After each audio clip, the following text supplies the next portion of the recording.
the struggling financial climate, more and more people have decided to go it alone and create their own business. But in order to remain financially viable, you really have to think outside the box. Today I caught up with Arnaud Mourot, Managing Director from Ashoka, which is a social entrepreneur network. We discussed how working together can be the secret to success. So Arnaud, Ashoka is the largest social network of entrepreneurs worldwide, but could you just start off by telling us a little bit more about Ashoka, please? Yeah, sure. Ashoka was created 30 years ago to identify the most innovative people on earth that were tackling social issues in a very innovative way. So our goal for 30 years has been to find those people through a very rigorous selection process, and then to support them with money, with network, with pro bono services.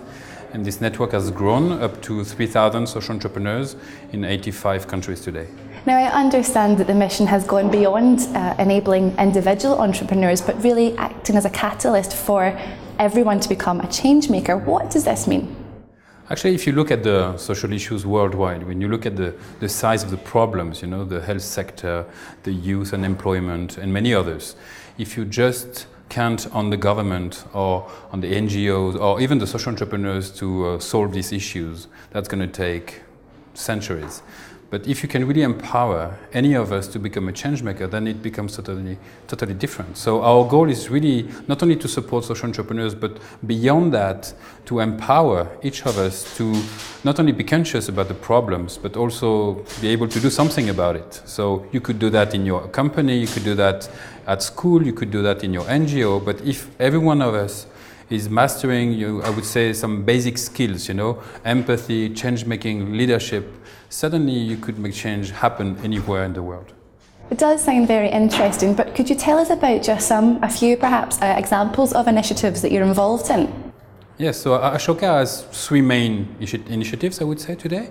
One is to support social entrepreneurs. The second one is really to empower, in particular, youth to become the future change makers, and we help them really not only dream about that, what they want to do, but also launch very small projects, because the first step is the hardest. So the moment you help children or kids understand that they can make change happen at a very small scale, it's a gift for life. Mm-hmm. And the third initiative is really about breaking the silos between the social and the business sectors.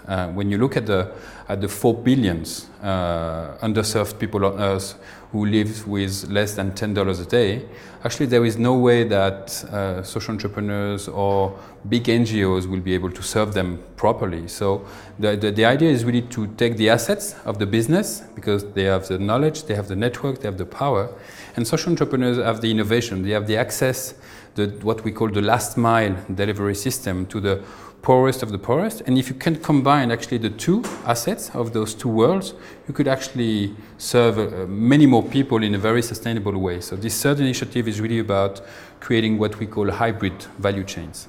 Now, some analysts say that social entrepreneurs have a deeper question to answer, and that is to find the best way of how to manage and organise business in the current climate. How would you answer this, and how can Ashoka help, would you say? The social entrepreneurs are incredible leaders, because not only they lead by values, they inspire you, they really show you the way. They are not in a command and control way of doing things, So they are really about taking the best of yourself, because they can really not only inspire you, but also show you the long-term vision. And what is really interesting about social entrepreneurs is that even though they are sometimes big egos, they really know how to come together to solve collectively a problem. And their approach is probably what you could call a team of teams, fluid dynamic. It's not a pyramidal organization that they create. They create teams of teams that can assemble, stop, reassemble, and work together. So this is really a different way of looking at management. It's really about leadership and not management. You mentioned that Ashoka has been around for about 8 years, and the evolution has really came from the realisation that the pace of change is just going through the roof, really, and we have to try and keep up with this. So what is the mission for the future, would you say? I think that the next big step for us is definitely to pioneer this field of co-creation between the business and the social sector.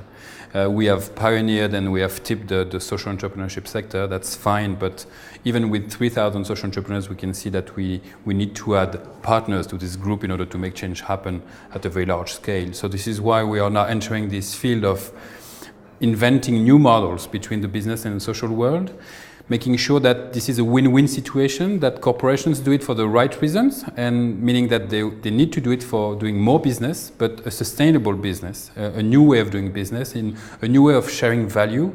And I think this is where Ashoka can be very instrumental, because we have this incredible network worldwide, and we can see that more and more companies are now willing to enter this field for various reasons, because it's a new way to innovate, because it's about talent development, because it's about new markets. And Ashoka is definitely well positioned in between those two sectors to convene them and to bring them around the table and say, okay, this is the major opportunity we have ahead of us. Why don't we play this game together? And in terms of today's forum, today's conference, getting everyone together under one roof, what is the message that people can take from this? The message of this forum today was really to install the conversation in the Swiss landscape. This country is really attractive in terms of entrepreneurship spirit, in terms of big corporations, but also big NGOs and so on who are here. And I think this is totally timely to come and show that there are new models, that we are talking about the same things, which is helping more and more people on the planet, but we need to do it in a different way. And what we are hoping to do with this co-creation forum today is to ignite a movement of change makers from various sectors, and hopefully there will be concrete steps coming out of this workshop. Do you think this is more important in the current financial climate as well, in terms of getting more entrepreneurs together and brainstorming and different things? Yeah, sure. Nobody can solve problems alone, so we need to get rid of those silos. We need to break the walls between the social and the business entrepreneurs. They are entrepreneurs at first stage, I would say.